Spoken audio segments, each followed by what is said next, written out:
Welcome back to the Training Model Podcast. This is episode 28, and today we will be discussing some of the principles around muscle tension and why I like to think as a muscle as dumb meat. So it simply just responds to bone position, task, and environment, or bone direction, task, and environment. I made a post this week discussing how most people, when they learn human movement and more specifically muscle tension or the action of a muscle, that I believe they learn it wrong. Or not wrong, I believe the ideas are correct, but I think they learn it in the wrong order. And I think the order that you learn things is really important, because the initial things that you start to learn become the central kind of nugget, the central point that you then try to reconcile all of the new information against. And I like to think of this as learning movement, learning human movement, learning biomechanics as two different models. One is through a muscle first model. So that is literally that you learn what a muscle does first, and then you try to apply that idea to human movement. The other way that you could learn human movement is actually from a skeleton first model. So that is that you understand how a skeleton moves in space, and then you start to layer in muscle activity, muscle tension on top of that movement. And I believe that skeleton first understanding is a significantly more effective way to both learn movement principles and also the application of those principles, but then also how to problem solve movement limitations, whether that be like range of motion. So when you've got clients who struggle with a certain range, they can't access a deep hip flexion, they can't access dorsiflexion, they can't access shoulder IR and ER shoulder flexion, whatever it tends to be. That could be one of the limitations. Another one could just be simply motor control, which people confuse with the idea of joint stability all the time. And I've got plenty of content that relates to joint stability and why it's not a trainable outcome on this YouTube channel and in different podcast episodes. And it's something I can dive into again if anybody wants me to dive into it again. But when you think of human movement, when you think of the principles that underpin how and why humans move and quite often find the same patterns that we always do, it's actually got very little to do with the muscular system. And it's all got to do with how the entire human system, so all of the subgroups, the subsystems of the nervous system, the respiratory system, the muscular system, the skeletal system, all of those systems combined, how they're actually tolerating internal and external forces. So when we discuss internal forces, we're mainly going to be discussing like pressure within the system. A lot of the time this is centered around the trunk, the axial skeleton, the rib cage, the abdominal region, the pelvic region, like these internal pressures that happen and change and orient our trunk in different directions and move forces and move sort of joints in different directions. That's one of the things that the human system is always tolerating. The other one is these external forces, so things like ground reaction forces. So when the leg or the ground interacts with the floor and we push down into the ground and then we receive this ground reaction force back up into the system, that is an external force. But the other main external force is actually just gravity. And it's kind of the central force that we're constantly competing against. And a lot of our subconscious movement strategies are actually just how we manage our balance within the gravitational field and how we're interacting with the ground, how we're managing our internal forces, those internal pressures, and those strategies kind of dictate the movement capacity of the human. It's actually got very little to do with the muscular system, and that's kind of like this tertiary sort of thing that influences our movement strategy. It's these internal pressures and these internal forces, and it's these gravitational ground reaction forces that we're mainly sort of managing at a primary level before the muscular system even starts to contribute to the movement strategy consciously. And that is what coaches do. We try to get our clients to perceive and feel a new strategy to move through with their muscular system, and then start to train that over time and look for objective training outcomes. Things like our skill development, our efficiency of movement, our strength development, our force production, or our hypertrophy outcomes, the size of a muscle. All of those things come secondary to how we're actually just managing gravity at a systemic level. And this is why I like to say that it's significantly more important to learn movement strategy, to learn movement principles and biomechanics from a skeleton first model. Because if you can understand where the skeleton is in space and how it is being managed by all of these forces at a subconscious level, then we can start to problem solve the muscular stuff on top of that. But if you go muscle first, and if you try to reconcile all of the movement limitations, all of the breakdowns and the strategies that we're observing from a muscle first strategy, all of a sudden we get into these narratives that plague our industry that confuse not only coaches, but when the coaches try to describe them to the client, they become incredibly confusing to everybody involved.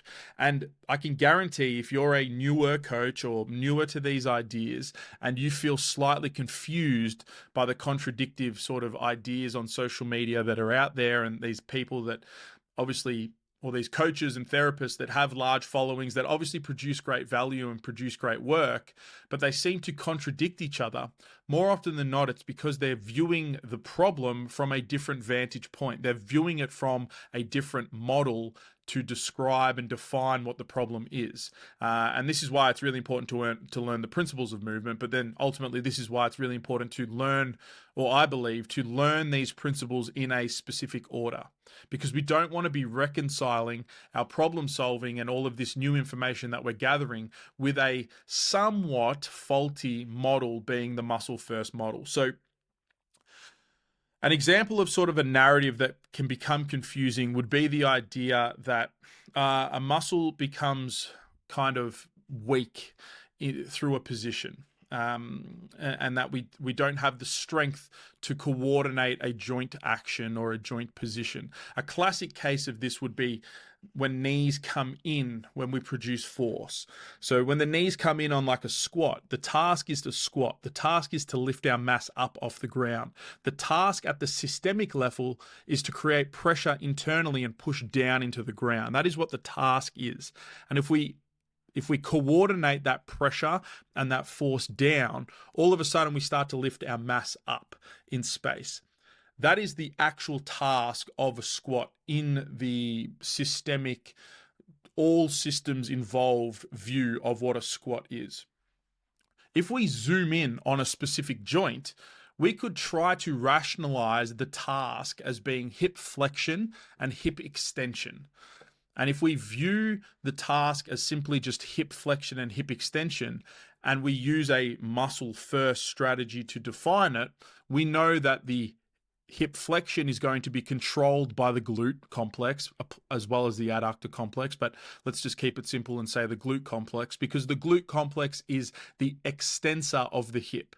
So as there's this eccentric loading of the hip, this pulling down of our mass down towards the ground, the hip starts to flex. That is going to be decelerated. That is going to be eccentrically controlled by the muscle that then produces the eccentric force, which is going to be the glute complex. So if we approach the task of squatting at a zoomed in, muscular, focused viewpoint, we would view any deviation from hip extension to be a problem of the glutes, and that the glute can't produce enough force to maintain our knee position or our leg position. That the glutes, if the knees come in, that in some way it means that the glutes are weak and they're not able to control this position of the knees in the frontal plane, which just actually isn't the truth. If we view it from our skeleton first model, what we're trying to do is we're trying to get the bones down in space, and we're trying to push pressure down into the ground, push force down into the ground. And when we zoom out and view it from a skeleton first lens, all of a sudden we can see that these different strategies that start to express, in this case that the knees coming in, is just the strategy that the entire system is using to control and move and orient these bones in space. And it's actually got nothing to do with the glute complex being weak or the hip being unstable or the foot being unstable. It is simply just the strategy that the system is using to push pressure down into the ground. And we can get into all the different theories and ideas around why knees potentially come in, but ultimately they don't really matter. Because if we look at it from a skeleton first lens, if we look at it just as a zoomed out movement strategy of the system, not just the muscular system, but the entire system, trying to control force down, control mass down, and then push into the ground and accelerate the mass back up vertically, knees coming in is just one of the strategies that the system can use. It is a very common strategy, and more often than not, it's got to do with internal rotations and midline forces that occur when we engage with the ground. It's got to do with this combination of this foot pronation that comes in, this rear foot eversion that comes in, and all of these things that start to contribute to the overall strategy. It's actually got very little to do with the glute's ability to abduct the hip through extension. It's got way more to do with all of these other forces and all of these other things that are happening around the system as we manage gravity, as we manage position, as we manage pressure, that produces these movement strategies. And from a skeleton first, more zoomed out approach of learning human movement, you can start to forget about the particular muscles that might not be contributing in the way that you want. And all of a sudden, it's actually starting to teach the system a better way or a more efficient way, by your view, to engage with the ground and push down into the ground. Another example of this would be, and to secondary that point, is you no longer need to blame the glutes for the knees coming in. You just need to teach the system a better way to engage with the floor and engage with the pressure and the mass management in this vertical plane against gravity. The way in which that would present is better understanding of center of mass, and this would be expressed within foot pressure. I could almost guarantee that all of your clients that their knees come in, their mass management strategy is actually a forward translation in space. So this would look more like they start in their heels, they start the set in their heels, or they start the rep in their heels. As they start to descend down into the ground, mass starts to move forward, which is represented by a shifting forward of foot pressure, potentially through the midfoot towards the toes. This would be where the heels start to come up off the ground. This might be where the outside of the foot starts to turn in. People blame overpronation. Again, they go up chain and blame the hip stability, hip abduction musculature, which again, I believe is just completely wrong. But if these clients have this forward propulsion of their mass through what should be a vertical propulsion of mass, we are starting to see this transition through the foot. We are starting to see this internal rotation come into the system. We are probably going to start to see the knees adduct in that expression of a movement strategy. A better way to go about improving this has nothing to do with what we're doing at the hips and the glutes and all of those sort of things. It's more than likely just going to be learning how to squat vertically rather than forward and down, and then likely forward and back up. What we probably need is just a better stacked position, a better internal brace, a better foot pressure throughout, or a more stacked, balanced foot pressure throughout the lift. And if you can nail those things, most people will minimize their knee cave, their knee dive in. And it was never a conversation of the glutes. It was just a conversation of how the overall skeleton is positioning and moving through space. Another example of where learning movement strategy or movement or biomechanics through a muscle first lens would be trying to reconcile everything as a contraction of the muscle. So when you learn, if you went to uni, or if you ever read a textbook, or let me just put my thing on do not disturb. If you've ever read a textbook or learnt uni or learnt from like a physiology channel on YouTube or anything like that, you probably learnt muscle activity, muscle tension as a contraction-based thing. So contraction meaning a squeezing of the structures. This comes from the actin and myosin filament, which is the sliding filament theory, where actin and myosin kind of cross-bridge against each other and create this contraction, which would be a concentric contraction towards midline contraction. And then you learn more than likely about eccentric contractions, which is this lengthening contraction, this movement away from a midline contraction. And that is still the cross bridges, they're just decelerating or yielding those forces, where you have an eccentric lengthening and a concentric contracting. And then if you learn human movement from that lens first, everything that you start to see when you collect data from people, when you collect data from injury information, when you collect data from just observing movement, everything has to come back through that contraction lens. And eventually you end up thinking that the muscular system's only sort of strategy that it can do to control movement is this concentric and eccentric contraction, which at base level is true. But when you reconcile all of the new information through that lens, you start to end up in the narrative land of things like stability being a problem. So if we use that knee coming in on the squat, you start to think about it's a limitation in hip stability in some capacity, and that certain muscles around the hip are not functioning or firing in or contracting at the right time or the right forces or the right speeds to control those movements, which again at the base level might be completely true. But when we zoom out and view the muscular activity as just being a response to bone positional changes, and a muscle won't actively contract or lengthen just on itself. It's not like we can just put like a diode on our arm and force the contraction. The contraction is actually a response to what the task is. And the task is not to stabilize the hip. The task is to push pressure down into the ground and push force down into the ground. The hip just the bones go along for the ride, and then the musculature starts to respond and react to those processes, because the muscular system is reactive to the task and the bone positions in space. It's actually got very little to it's got very little to do with this conscious overriding of I need to squeeze this here and contract that there. If we're thinking about that sort of stuff when we're lifting, we're actually just slowing down the movement expression. We're slowing down motor unit recruitment. We're slowing down the process to produce force, which means we're less effective. And this actually has some implications in the motor control world where people learn new skills. I play a lot of golf.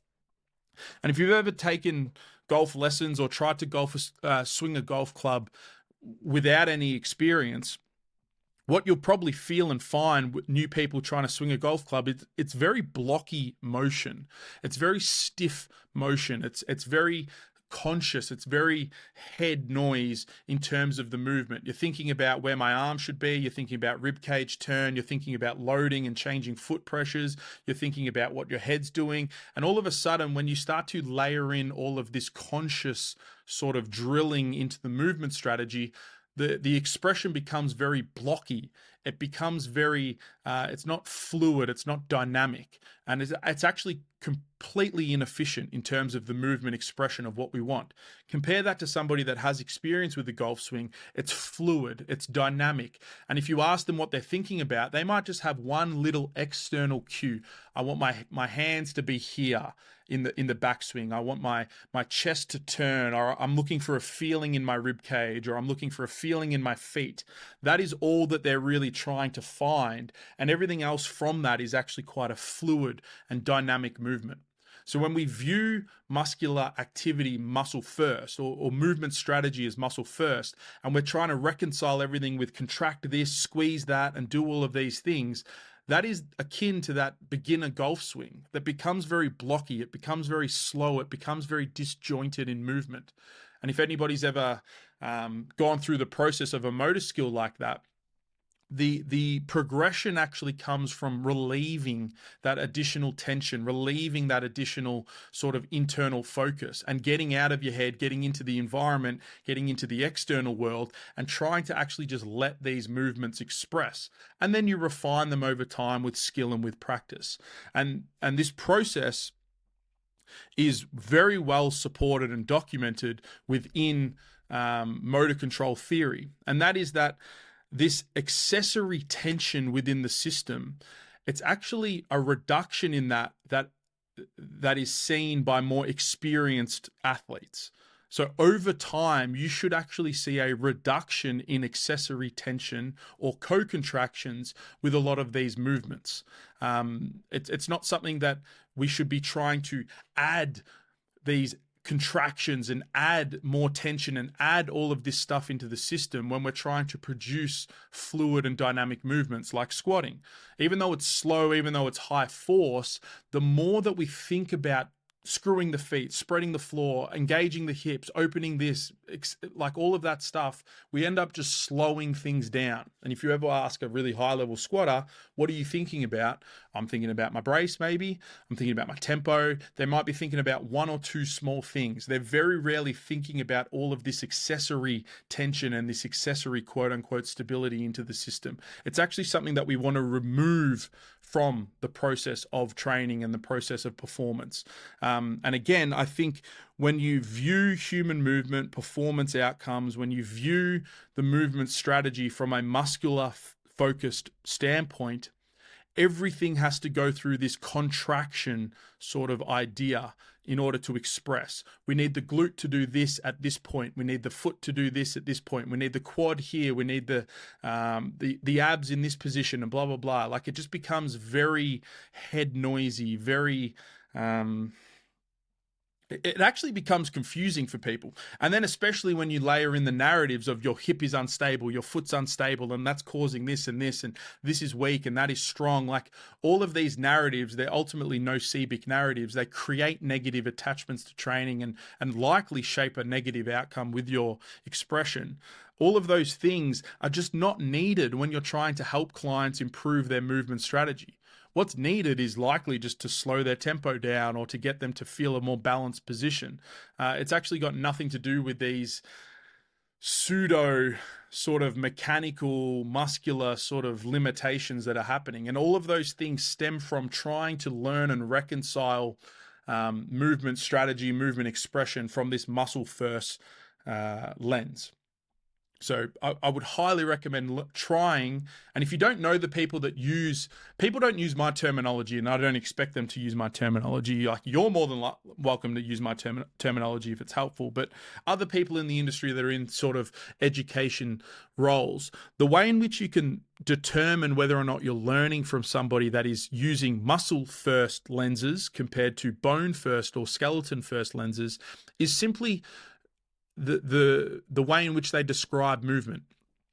When they describe movement, if they are describing the bone positional changes, so they're talking about the tibia moving in space, they're talking about the foot moving in space, they're talking about the hip or the pelvis or the spine or the rib cage, there's a good chance that they are trying to educate through this skeleton first lens. And they are the people that I would highly recommend trying to learn movement strategy from.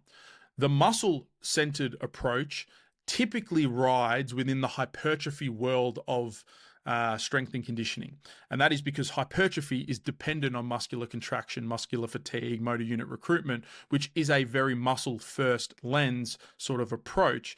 But more often than not, the hypertrophy world of education uses the muscle-first terminology. And they will describe how a muscle moves in space and then layer on the skeleton on top of that. And that is why it's a muscle first lens. So they would look at the pec and what the pec does through its concentric and eccentric actions. And then they will set up their exercises to lengthen and shorten a pec. And they'll add these rotations, they'll add these orientations of the trunk to either add more length to the pec or reduce the length of the pec to bias a lengthened or a mid-range shortened tension. Those people aren't wrong. It's just that if that hypertrophy, muscle-centered, contraction-based sort of landscape is what you try to reconcile all of your movement, performance, strength, mobility, motor control, application on top of, I think that's where the problems arise. And if you're able to understand how a skeleton can move in space, the forces that can act on the skeleton, how gravity is the initial force and everything is a response to the gravity management, if you can learn that first, you will have a significantly better time at improving motor control, improving mobility, improving expressions of force in strength pursuits, improving the confidence that a client has because they're not thinking about particular internal cues and all of this jargon and narratives that arise with all of that. You'll just have a better job or a more effective way in communicating and actually applying these ideas. So this idea of muscle first and bone first sort of learning is a central principle of mine when it comes to the movement strategy and the movement expression and the coaching process with clients. And if you're new to this, I have a bunch of content around these sort of ideas. There's plenty on the YouTube channel, but I'll also link in the first link in the description here, a resource that I've created, which is discussing the reactivity of the muscular system. It will be the first link down below. The only cost, it's free. The only cost will be your email and join the email list.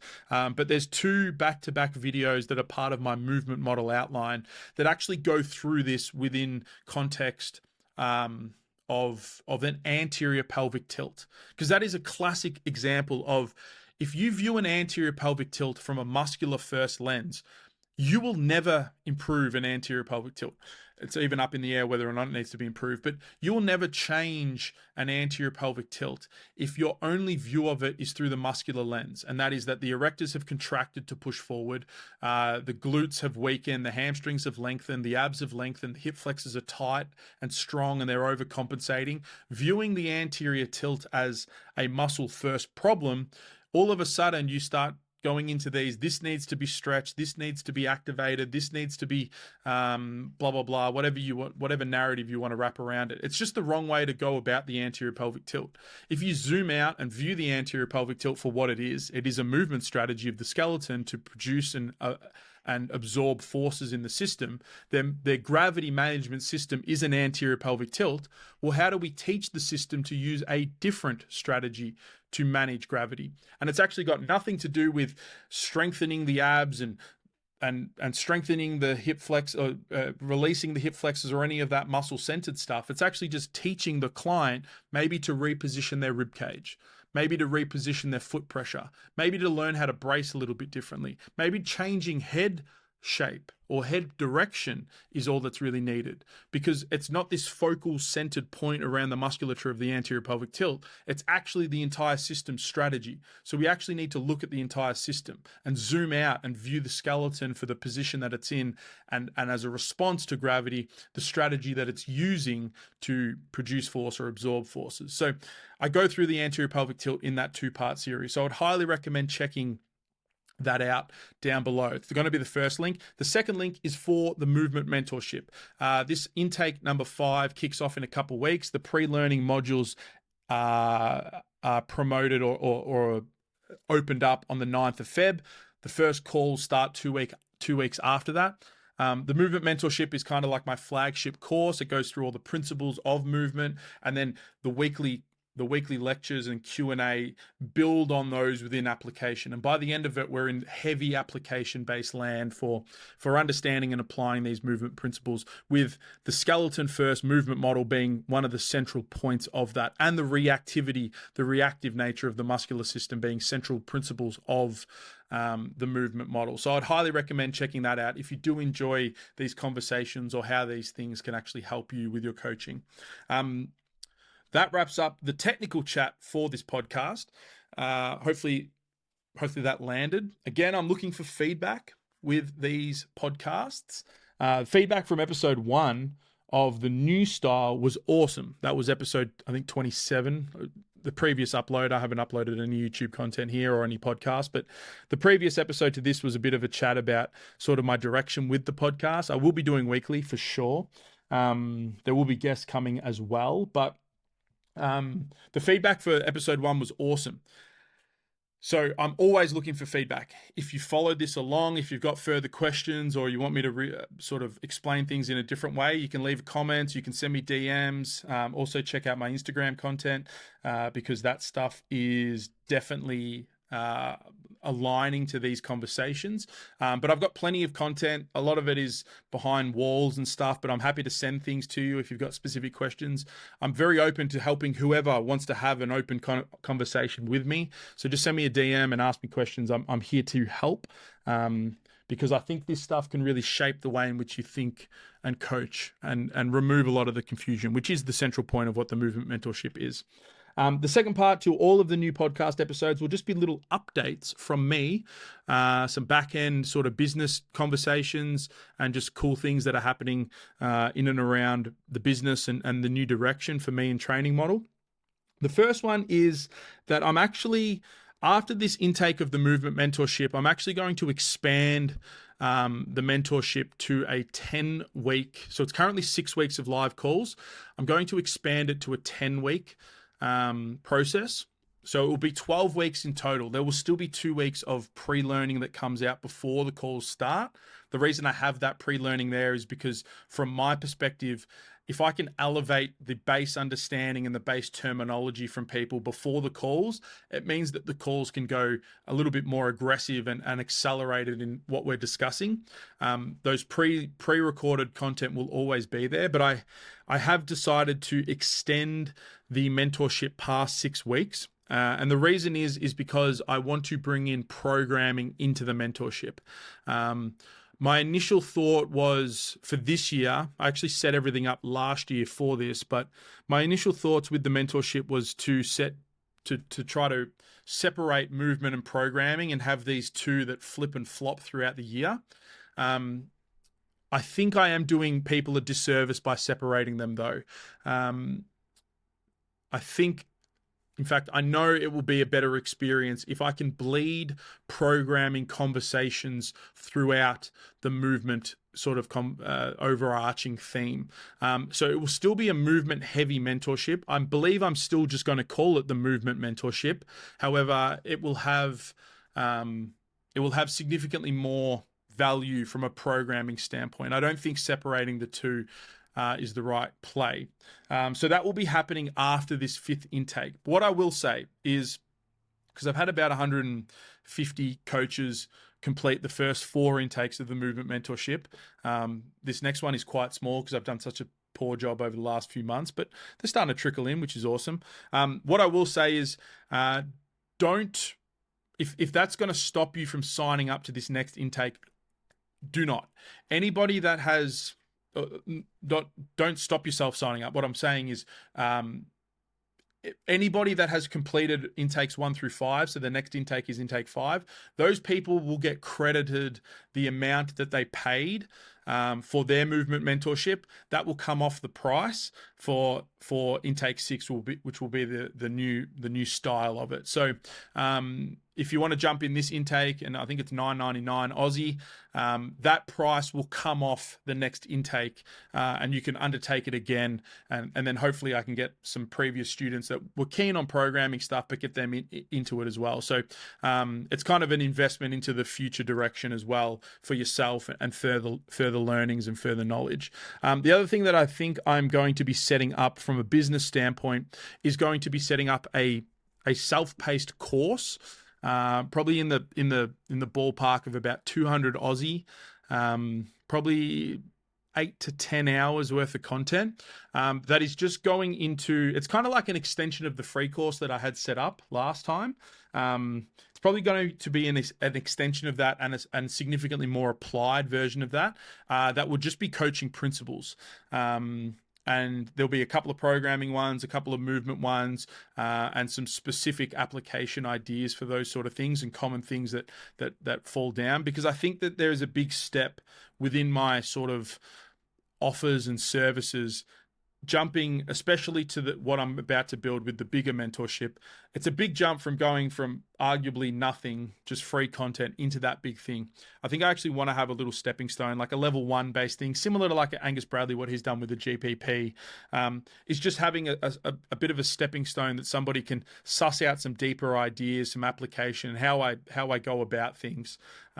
So I think I'm definitely going to be setting that up, and I probably hope to have that set up within the next 6 weeks, I would say. I'll be planning most of it out this week and then start producing some of the slides and stuff. But that's another thing that will be coming in the next little phase of this business development as a bit of a stepping stone for people to dive in. Because I've had 3 people this week message me and be like, they're internationals. I can't come to the live calls. I'd love to just get a bit better of an understanding of what you're about. I think it's going to service a lot of people out there. So that's another thing that will be coming. But regardless, if you're interested in undertaking intake 5 of the movement mentorship, it is linked down below, second link, and that money, whatever the price is within your currency, can be used as a credit towards intake 6, which will be a bigger, deeper.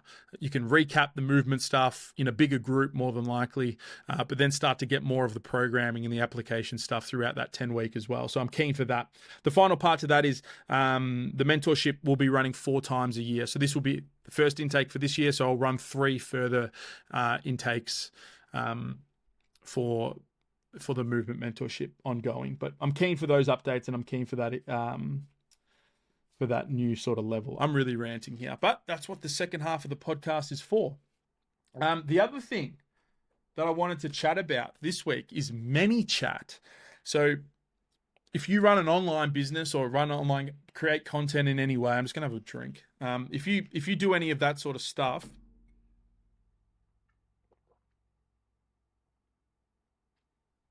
there is a really good chance that you get targeted ads for ManyChat, especially if you're on TikTok. Fuck me, ManyChat. What are they putting into marketing? But ManyChat, I've been thinking about using it for the last couple of months, but I just wasn't producing content. And then last week, I think I bit the bullet and I was like, fuck it, I'll just start the trial and see how we go. I chatted with Angus quickly about how to set it up, and he gave me some pointers. And I used it for the first time on that breathing drill sort of post that I put up. Where is it? Just made a little, took me 5 seconds, not 5 seconds, probably took you 10 minutes to set up this little swipe post. And at the end, I put the little ManyChat thing. I got 80 people comment for the link. The post did really well. I think it boosted engagement on the post just because people were commenting. And obviously staying on the post because it was a swipe post. And then obviously I sent them the link to the podcast episode, which was episode 27. And then the podcast, I think basically 10x'd the amount of views it got. I think we're sitting at 140 on just the YouTube alone, which was really cool because the previous episode, which I didn't really market that well, I think I only got 30 or 40. So ManyChat seems to be a really viable thing to try to get some longer format content out there. So this week I actually tried some exclusive content as well. That one didn't hit as well, but I also didn't spend as much time on the post itself. But even that got some response. I had 2 people message me in the DM. So ManyChat, my experience, if you're considering using ManyChat, my 1 week's experience at the start of the curve of learning has been really positive. So I think I'm going to be setting up some ongoing ManyChats that are just always there. But then I think I'm going to actually start to build out some proper formal content or freebies or email sort of based stuff, and try to use ManyChat to engage with more people on the longer format content, because I love the longer format content and I want to spend more time doing it. I get more out of it when I'm absorbing longer format content. I just love long format content. So the podcast, more of the email stuff, and then more of the YouTube content when I get to that. But right now, my first take with ManyChat has been positive, very positive. So if you've been interested and keen on maybe toying around with it, you make social content, you want to see if you can get a little bit more engagement with an email list generation or any of those sort of things, I would recommend jumping into it. Very positive. The final thing that I'm going to chat about is my training again, which has been very consistent. I hit a session yesterday in 33-degree heat. I've got to hit lower today in 43-degree heat, which is going to be a pain in my ass, but I have to do it. My training, my motto at the moment, I've actually got 2 mottos for my just my life, I guess, in general. The first motto is no one is coming to save you. I actually say it out loud when I'm procrastinating things. And it has been actually quite motivating every time I do it. Every time I'm putting something off, no one is coming to save you. You have to do the work. I definitely am a procrastinator. I was diagnosed with ADHD a couple of years ago. I'm starting to doubt whether I actually have it. And I think my entire life around my work and business was just something that I just fundamentally wasn't enjoying, didn't want to do anymore. And that's why everything felt so sluggish. Because I haven't been medicating with the Ritalin since I made the decision to shut the gym, which was probably like September. I toyed with it all year last year. I've actually toyed with it for 3 years, but I toyed with it all but I made the actual decision that I was moving on, either selling it or closing it, around September last year. That's when I stopped medicating with Ritalin, and I actually feel completely normal. I feel motivated to do things. I feel confident again. I feel more engaged in conversation. I actually think, I don't know if it was like a low-level depression, a low-level anxiety, maybe a bit of both throughout those years where I was really struggling. But yeah, I've had this motto of like, no one's coming to save you. Like the medicine's not going to save you. You like all of these things, like almost taking the responsibility. It's real Jocko Winnick, where it's like, what is it? It's fuck. How does he say it? It's like you just accept that it's your responsibility. Like even no matter what's going on, it's just your responsibility. It doesn't matter what's happening. It's your responsibility to either deal with it, fix it, or move on, or whatever it is. My view of that is no one's coming to save me. It is my job. It is my responsibility to move forward and to do these things and action these things and produce more content. And I've set a goal to do 10 pieces per week. Like no one is coming to save me. I know what that does. It's the oxygen in the business and all of that stuff that we were chatting about last week. But I know that it's my job to do that. No one's going to do it for me. No one's going to come and save me. I'm an adult. I'm a man. I need to lead. I need to undertake those processes. And that has been a little motto that's been helping me. And I've been using it when I go to the gym. No one's coming to save you. I've been using it when I'm in my sets, when I'm fucking struggling with my little drop set, I've been doing length and partials on the pec deck. Fuck me, that hurts. I've actually been doing like a set to like an RPE 9, leaning forward, like real pronated IR grip, and I'm loading up the upper pec with that. Like it feels crazy.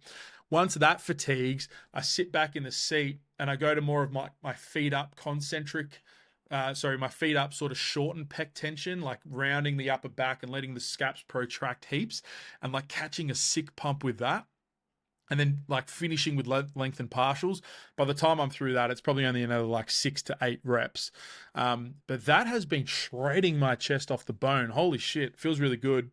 Pain is still there, as in like just DOMs to the point where I feel like I need Nurofen. But that has been a fun little thing. But nobody is coming to save me, even when I'm training. Like I just have to do these things, and it's been a fun motto for me. So maybe it might help you if you're procrastinating things and putting things off. The other thing that has been a little motto is just get it done today. A lot of the times I push things throughout the week, like little things like program updates for online clients and all of that. I'll quite often just leave them to the end of the week. But get it done today has just been another little thing where it's like I make a little list of some of the shitty tasks and I just get them done today. And that's been helpful as well. Content has been part of that.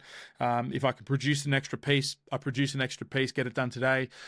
If I can't produce an extra piece today because I'm just not in the mood to do it, I go back and find something that's worked in the past and I'm just resharing that. You might see some reshares happening from previous content because that stuff's still golden and I need to reiterate a lot of those points and it's well produced and I know it hits. So it's worth doing that. So they're my two little mottos that are helping me. No one's coming to save you and just get it done today. Don't push it back. Just get it done today. So those two things might help you as well. But that's definitely helped me with my training, which has been good. I think I'm going to leave it there. We rambled at the end there, but I enjoy the rambling. Hopefully you did too. If you did make it to the end, please let me know. Please let me know how the technical chat went. Please let me know if there's any content or topics that you want me to discuss in the podcast. The podcast will be live every week, Thursday, 9 p.m. my time, Melbourne. and it will be every single Thursday. The other thing that I was going to say is check out the links down below. The first link is that free exclusive content on the reactivity of the muscular system. The second link down below will be to the movement mentorship, which is intake 5. Yeah, that's all. Would love to hear from you if you got to the end here. It's a plead. It's not a plead, but it does help me. It motivates me when people say, hey, that was really good, or I got lost. I need visuals. Someone said that, man, I got lost. I need visuals. Sorry, man. I understand that might be a problem. Someone else said that they loved it. A couple of comments down below said that they loved it, which is cool. But yeah, feedback is always welcomed here, and my DMs are always open. Despite having over 100 and something new DMs from the ManyChat thing, I think I've organized my inbox. They all go to the general. Unless they specifically ask me something, then it moves to the private or whatever, the standard. But yeah, the DMs are always open. If you've got questions or if you want to chat, voice messages, I help a lot of people in there and sort of direct them to content that might help them from previous things I've made. So if you are keen to learn more, no reason not to reach out. The final thing, movement mentorship, intake 5, kicks off in a couple of weeks. I'd love to see you in there. It's great for coaches. It's great for in-person, for online coaches. It's great for allied health, physios, rehab professionals, strength and conditioning coaches. It covers the width of the industry because it is principle-based. And when we understand the principles, the application can cover everything. So hopefully see you in the movement mentorship. Thank you for listening again. We'll see you next week.